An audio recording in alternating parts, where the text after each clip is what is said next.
Dans cette vidéo, on va voir comment appliquer la loi des gaz parfaits. Donc je rappelle, la loi des gaz parfaits, la pression fois le volume donne le nombre de moles fois R fois T. Ici, notre exercice, c'est qu'on a un ballon qui fait initialement 2,5 litres à moins 196 degrés Celsius. Et ce ballon, on va le chauffer jusqu'à obtenir un ballon à 100 degrés. Et quand on va le chauffer, ce ballon, il va augmenter en volume. Et on se demande quel sera son volume final, tout en sachant que la pression ne change pas. Donc on va prendre le problème à l'envers.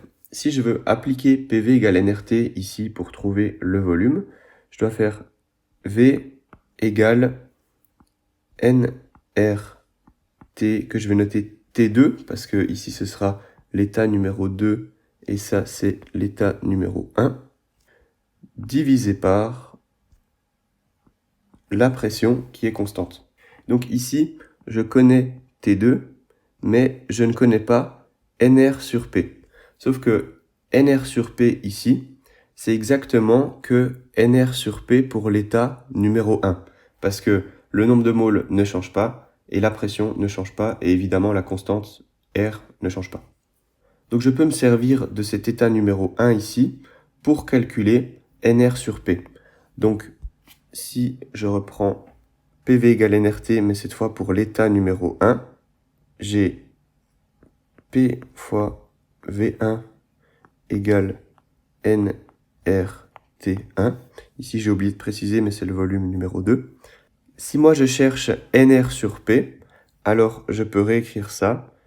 NR sur P égale V1 sur T1. Et donc ceci, si je le substitue dans cette équation ici, j'obtiens que ça, c'est V1 sur T1 fois T2. Alors je vais recentrer ceci pour qu'on puisse écrire les valeurs numériques.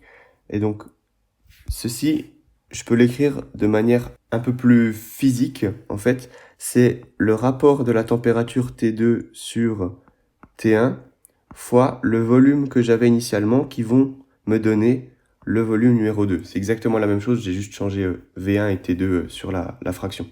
Si je calcule ceci, je dois mettre ceci en degrés Kelvin, sinon j'aurai un volume négatif, ce qui ne fonctionne pas.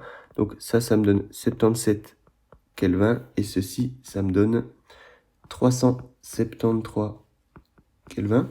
Et donc, pour mon volume au point numéro 2, ça me donne 373 divisé par 77 fois 2,5. Et donc, j'obtiendrai un volume en litres.